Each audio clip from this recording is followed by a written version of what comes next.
friend are looking for a place to live. You have a list of places and go to see a rental agent to check on a number of points. Listen to the conversation between your friend and the rental agent and complete the list.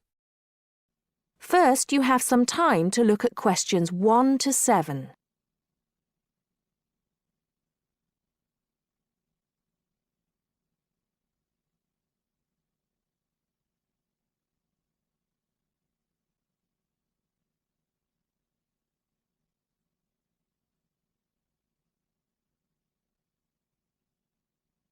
Now listen carefully and answer questions 1 to 7.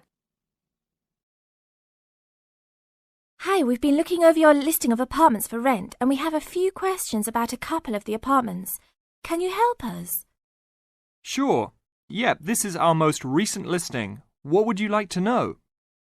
Well, we were first wondering about the house on 3rd Street. We can see that it is furnished and rents for $135 a week, but can you tell us how many bedrooms it has? Let's see. In addition to the den, it has 3 bedrooms. The rental on 3rd Street has 3 bedrooms. So in the example, 3 bedrooms has been written down in the number of rooms column for 19 3rd Street. Now we shall begin. You should answer the questions as you listen, because you will not hear the recording a second time.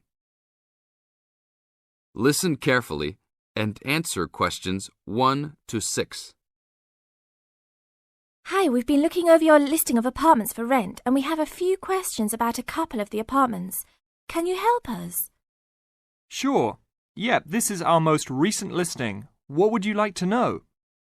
Well, we were first wondering about the house on 3rd Street. We can see that it is furnished and rents for $135 a week, but can you tell us how many bedrooms it has? Let's see. In addition to the den, it has 3 bedrooms. What about the one on Route 9N? It looks like it's big with a library and a deck, but it doesn't say how much it costs or anything else about it. Oh yes, Mrs. Gaylor's apartment. That one is actually only a 10-month rental and it is going for $156 per week. It's quite a nice place. She only rents for 10 months each year because of horse racing season. Then her relatives all come to stay, so tenants have to move out. It's a little bit inconvenient, but past tenants have really enjoyed their stay there. Oh, well, we need it for a full year. I guess that one is out. How about the rental on Browen Drive? How many rooms does that one have? As it says on the list, it has 2 bedrooms and a private kitchen and bath. But it's actually a very small place. That's why it's a bit cheaper. Oh. Well then, what about the one that has 3 large rooms? Who is renting that property? That one is a good deal. Mr. John Smith is renting it.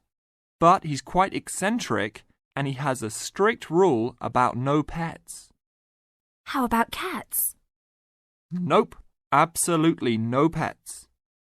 Well then, how about this studio apartment rented by Mr. Bo Jensen? How is that one? That ad is actually a bit deceptive. The studio apartment is the whole upper floor of an older house. It's actually very large and, at $45 a week, quite affordable. And it's near campus. I think I'd like to check that one out. Do you have a telephone number that we can call? It's not on the list? Oh, it isn't. Here it is. You should ring area code 518 and then 543-7790. Thanks. I think I'll call on that one first. Your friend decides that he would like to talk to Mr. Bo Jensen. Before you hear the rest of the talk, you have some time to look at questions 8 to 10.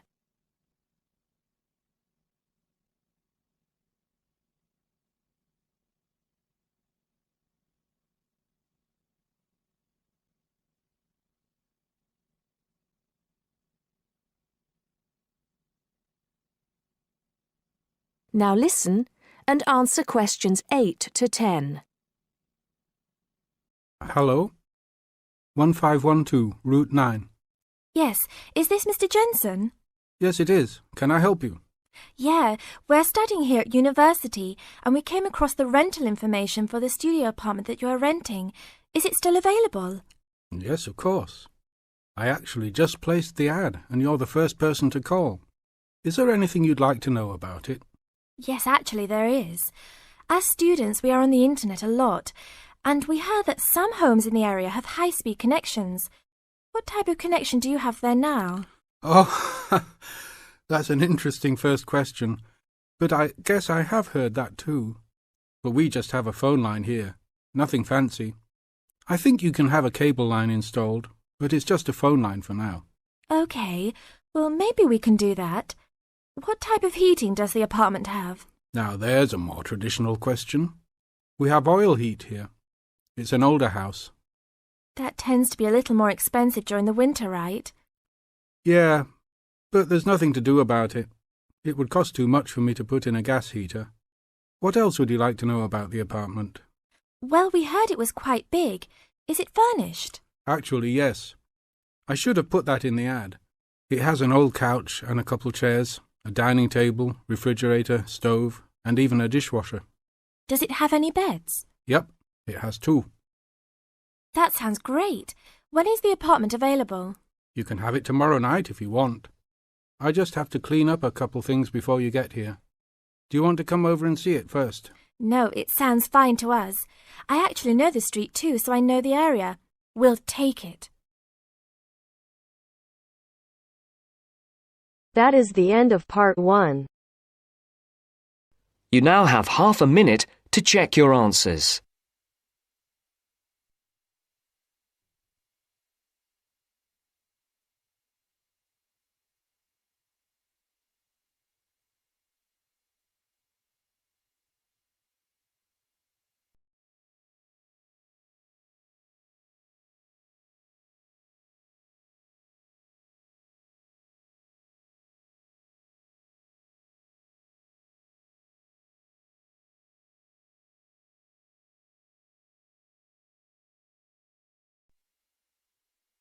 Now turns to part 2.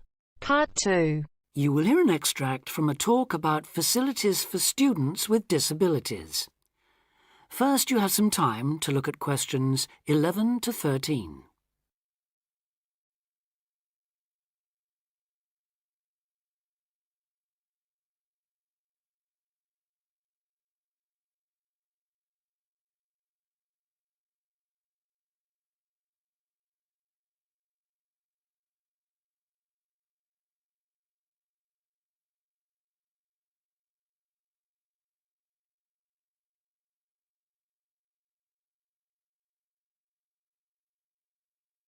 Now listen carefully and answer questions 11 to 13.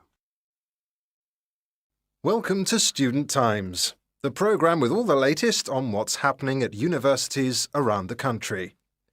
Today we'll be discussing disabled applicants and the kind of support they can expect to find, or not find, at the university of their choice. With me to tell us more is Student Disability Advisor Sally Taylor. Good morning, Sally. Good morning, Hugh. I'd like to start by pointing out that although 1 in 4 people has some kind of disability, the proportion among students is much lower. This is partly because most students are under 25 and many people only develop their disabilities as they get older, but it's also because some universities don't do much to encourage access. It is true, though, that some have quite sticky problems when it comes to, for instance, wheelchair access, ancient buildings, cobbled streets built centuries ago, and so on. When faced with such a situation, some universities make an extra special effort to provide for students with particular disabilities, while others have specialist accommodation.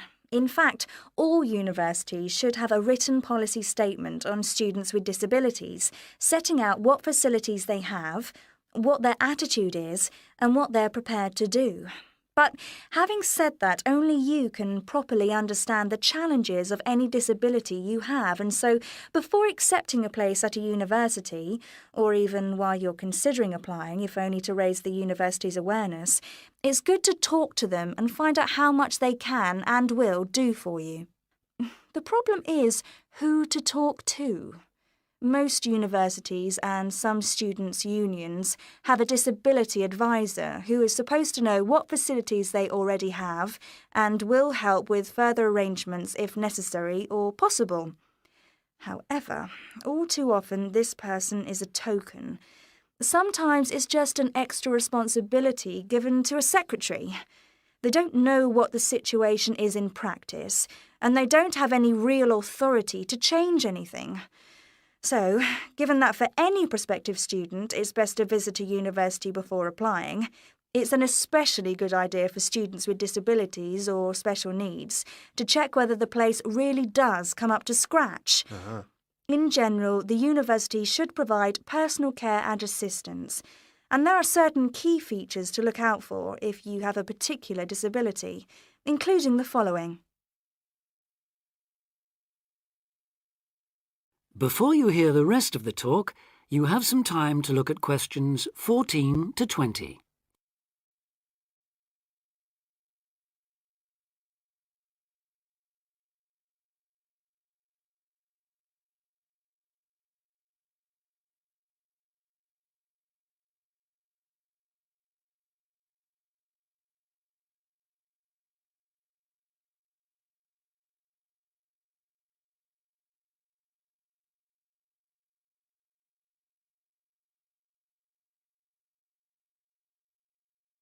Now listen and answer questions 14 to 20. Firstly, if your mobility is impaired, check there are ramps and easy access to all buildings, not just accommodation or teaching rooms. Then, when you're inside, look for clear instructions on fire and emergency procedures for the disabled. Also, make sure there are lifts that work, not the usual ones that seem to be out of order half the time. And check for suitable lavatory facilities. There is a different set of things to look for if you suffer from any kind of hearing impairment. There should be induction loops in lecture theatres, flashing sirens in all rooms, and in accommodation, visual doorbells that light up when somebody calls round to see you. If it is your sight that is impaired, there obviously need to be braille translators of books and documents. In all buildings, the stairs, floors, doorways and windows must have clear markings, and there also have to be special fire and emergency procedures for you. If you suffer from dyslexia, you will need a computer for general use and in exams. And as exams may take you longer to complete, you should be allowed extra time in which to do so. This applies to work in general too. There are, of course, many other possible health difficulties that you may suffer from, such as diabetes, epilepsy, or heart conditions. If this is the case, check the availability of access to appropriate treatment, including medication and/or therapy. Finally, make sure that in the event of an emergency, it is clear what you and other people who may be involved have to do. That is the end of part 2. You now have half a minute to check your answers.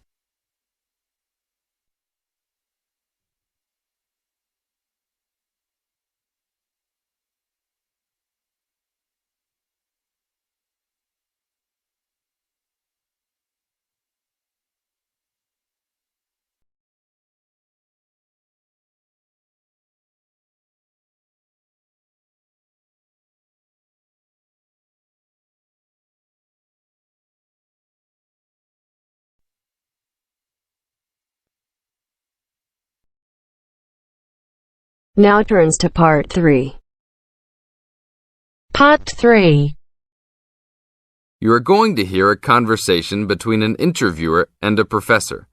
First, you have some time to look at questions 21 to 26.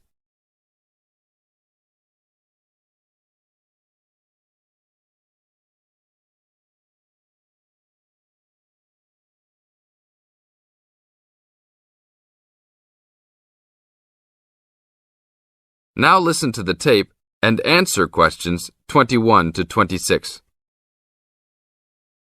Today I'm here with Professor Nittick, who is our new university president. He has been a professor for 20 years and teaches many of the best classes on campus. I know many of you have had him as a teacher and know of his brilliance. Good morning, Professor Nittick. Thank you for stopping by the student station.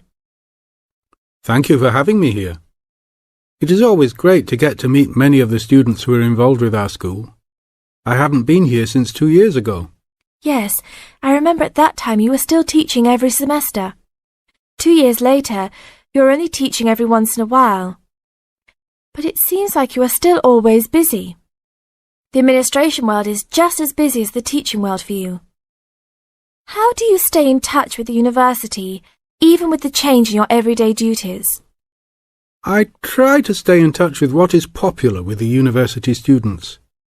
I usually spend time with as many students as I can. They usually give me insight into what the new concerns and beliefs are for the new generation. On top of that, I try to be as youthful as I can. I consider myself to be youthful, at least for my age. So I always have a good time and try to stay young. I try my best to not just be a teacher, but also participate in university life. Interesting. So, are you still doing lots of academic work, or are you mostly concentrating on administrative affairs? Well, I mostly do administrative affairs now, but that doesn't mean that I still don't have a very deep interest in academic matters. I often visit other campuses around the world and meet other professors in my field. I learn the most by travelling and seeing the different places of the world and the different fields of thought. I even did a television programme last month in Manchester. Will you be on television any time soon then? Well, you can call the television station and see if I will be on television any time soon. Maybe I will be on the news report. I don't think it is really that significant, though. Oh, really? That sounds great. I will remember to look out for you. Let's move on. With all your busy travelling recently, how do you find time for your personal life? I try to keep my university life separate from my personal life. Sometimes it's hard to find time to just take my wife and 3 kids out for a family dinner, but usually we all manage to get together every few days. I'm taking a few weeks off next month to take my family down to South America, to Brazil for a few days. I can't wait to just sit on the beach. Wow, that sounds like a wonderful trip. Professor Nittick, could you tell the audience a little about what goes on in an average day of a university administrator? An average day? Oh, I don't think there is such thing as an average day for me. The last few weeks I've been travelling all the time. I can be in Los Angeles in the morning and in New York by the afternoon and back to Los Angeles by the evening. Sometimes I will spend the whole week at a new university, showing the new administrators the ins and outs of running a university. Sometimes I can spend the whole day in the office on the phone, so there really is no average day for me. I guess that is because I do so many different tasks. Sorry to let all the viewers down, but that is the plain truth. Now look at questions 27.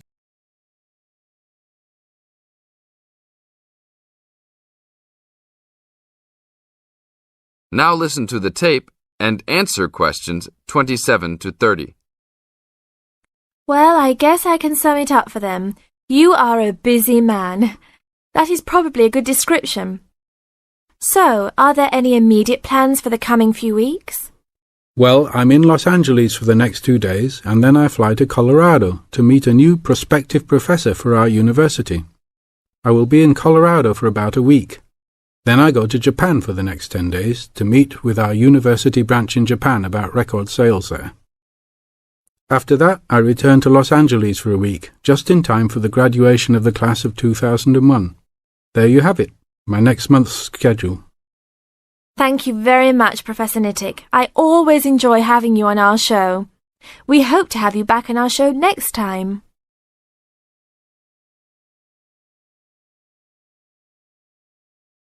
That is the end of part 3. You now have half a minute to check your answers.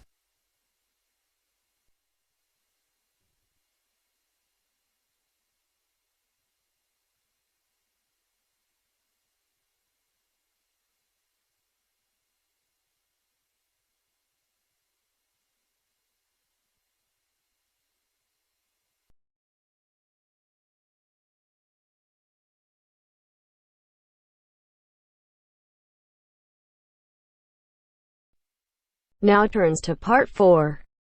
Part 4. You will hear an extract from a talk about student health, and specifically about ways to avoid headaches.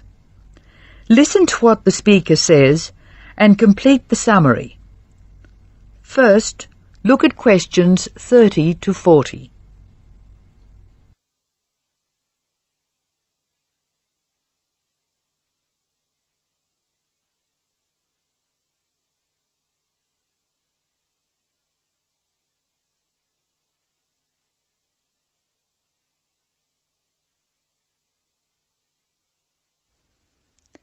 As you listen to the talk, answer questions 30 to 40. Complete the summary.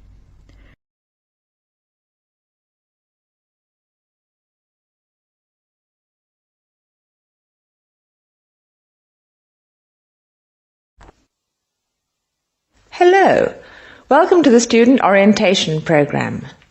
Today's session is on health issues, and this talk is about headaches and how to avoid them. It may surprise you to hear that headaches are often caused by hunger. In fact, one study suggested that 70% of headaches are related to hunger, which makes it the principal cause. The advice is simple: eat 3 meals a day and try to keep to a fairly regular schedule of meals. People associate noise with headaches, and for most of us, excessive noise creates the conditions for a headache. Very loud noise is unpleasant, and people usually remove themselves from it. Having said that, younger people tend to tolerate noise better than their elders, so I may be leaving noisy places far earlier than you. Just remember that exposure to too much noise may predispose you to a headache. Of course, we all associate headaches with studying. In fact, the headache probably doesn't come from the studying so much as from being tense. When we study hard, we often hunch over our work. Try raising your shoulders and tensing them, and now relax. Can you feel how much more comfortable a relaxed stance is? Another thing, it's very important to check that you're working in a good light.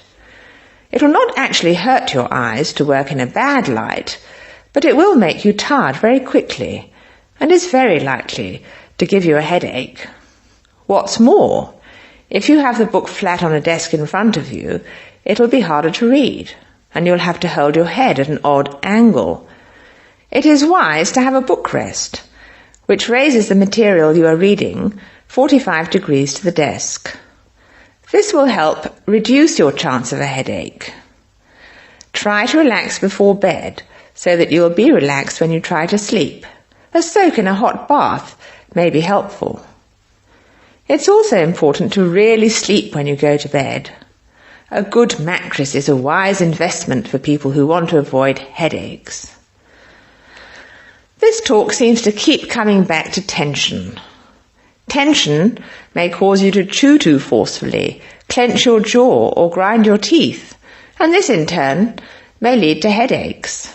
It is very easy to say that you shouldn't grind your teeth, and very hard to stop, particularly if you grind your teeth in your sleep. Try to avoid situations which will make you tense, particularly just before bed.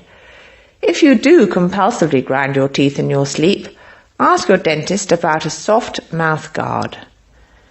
In general, try to eat regular meals and avoid tense situations. Be sure you get plenty of exercise. Hopefully your headaches will be greatly reduced.